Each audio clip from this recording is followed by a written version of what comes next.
The KZ Saga base has been always in my ears for more than 2 weeks now, with more than 24 hours of total listening time. The Arturia Minifuse 1 single-ended and FiOK 13 4.4mm balanced connections are my main sources. I have paired the KZ Saga base, from now on called the Saga B, with Duno SNS ear tips and the CVJ VS400 balanced cable. The KZ Saga base is a full metal budget IEM with the trending super linear 10mm dynamic driver, which is very capable. To satiate my curiosity, I cranked up the bass via EQ at loud volumes and heard little to no distortion.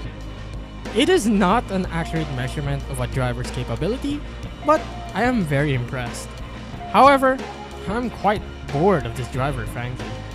This driver has been found in KZ's latest releases, namely the KZ Caster Pro, KZ ZSX Pro, KZ EDC Pro, KZ Xavier X Pro, among many others. I can distinguish this particular driver because of its transient characteristics, even with different tunings. KZ's consistency and potentially their quality control with this specific driver should be greatly appreciated. I must say this driver greatly surpasses its price range. As expected, or rather, what do you expect? From KZ, the packaging is the bare minimum, as well as its contents, comprised of a 2-core copper cable and Starline tips. What is interesting to me is the new form factor of the packaging. The packaging somehow is simpler than its usual budget tier IEM packaging from KZ. Not that there really was a premium packaging. I say this because the KZ Caster, for example, which is in the lower tier of KZ's packaging, has no foam holding the shells in the box. The higher price IEMs from KZ have a more premium packaging, boasting foam molds protecting the shells. The KZ Saga introduces a different kind of box, but unfortunately, no foam protecting it. But I applaud KZ for making the KZ Saga's box the most compact IEM box apart from the KZ Carol TWS I've ever seen from them, and gives me incentive for me to throw away the box instead of hoarding it around in disuse. Perhaps it helps the environment and product costs in some way, but collectors may find this displeasing. All to their own. Okay. I may have sidetracked too much into the packaging. It was honestly one of the 2 things that surprised me when I received the KZ Saga. Honestly, it took a while to realize what the KZ Saga offers, but it aged like a fine wine. The second thing is how these Saga shells are. The Saga seems to sport a new shell mold design from KZ, and this may be unremarkable for this brand, but these shells are the most comfortable from KZ yet. The venting has been done so well that I could forget that they were in my ears in less than a minute. However, that is only if I have a perfect seal for them. Before I continue with that con, the shell shape and size of the Saga are also quite uncharacteristically humane from KZ. Usually, KZ and CCA makes massive or thick shells that barely fit in ears, and one would need high tolerances when wearing them. They are usually quite plain in shape, not having support fins or custom IEM-like contours. Indeed, the KZ Saga is unassuming by itself, and is quite flat on the ear side, making it quite flush when in the ear. But its small size, shallow nozzle, and smooth curves almost make it inoffensive for any ear, or at least I think. But its short or shallow nozzle makes it finicky for a deep insertion for the best seal in my experience, especially with greasy ears, which I have.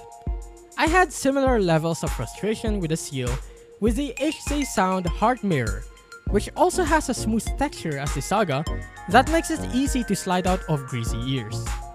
But the Heart Mirror is worse than the Saga when getting a good seal, in my experience. This might not apply to many, but in my experience, the KZ Saga is very susceptible to channel imbalance due to condensation. In my meager IEM collection, the Saga is the worst offender of this issue. Almost every day when I use this over an hour, the right monitor would drop in volume due to condensation. Funnily enough, when I swapped the filters between the two monitors, the issue transferred to the other side. So, it may be a defective filter for my unit.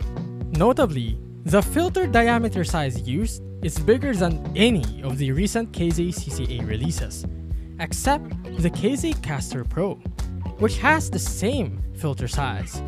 Luckily, the increased nozzle size did not bother me, but it may to others, so this should be considered. Finally, the sound. The KZ Saga bass is indeed bassy, as the name implies, but how the dynamic driver handles the transients makes it less bassy for me. Indeed, it does seem to have good bass quantity and extension, but that quickly decreases after the first impact or fundamental sound. In other words, the transients are very fast for a dynamic driver, attacking and decaying quite quickly. As a bass head, I did not appreciate this. It leaves me wanting for the bass to linger a little longer. Compared to the planar bass, it is not as satisfying. For me, how the planar presents bass gives snappy satisfaction, allowing easy distinction between bass notes. That is not to say that the Saga B lacks in bass resolution, but in my opinion, the bass is quite undecided between being resolute or being musical. To me, the bass sounds wrong. It seems to have the special quality of rumble and boominess and release it too quickly for it to be enjoyed. It fills, but empties swiftly. However, as time passed, I slowly started to appreciate how the Saga B presented bass. It gives the atmosphere without it being visceral and is quite great for laid-back or casual listening sessions. Bass notes could be easily distinguished from each other, but do not overwhelm or muddy the rest of the sound, yet it still has boominess which decays very fast. However, this blunts the kick drums, making them quite fuzzy and almost embedding itself in the music rather than impacting it. Even with that much time for appreciation, I still found the bass to be monotonous several times and wish there was more rumble in my energetic music. The mid-range is lush and colored due to some bass bleed, giving a musical experience that many will surely enjoy. Percussion instruments such as snares sound fuller, balancing out the sharpness of the top end and aren't pushed back to the point of bluntness. Keyboards and guitars sound rich, but sometimes too intimate for my liking.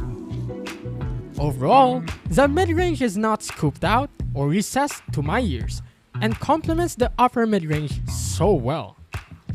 Whilst the lower mids adds body to the vocals, the upper mid-range adds excitement and engagement, but isn't quite as clear as I'd like. Even if the bass does not overwhelm the sound after the initial impact, the balance is tilted towards the bass, giving a smooth and warm overall presentation to the vocals.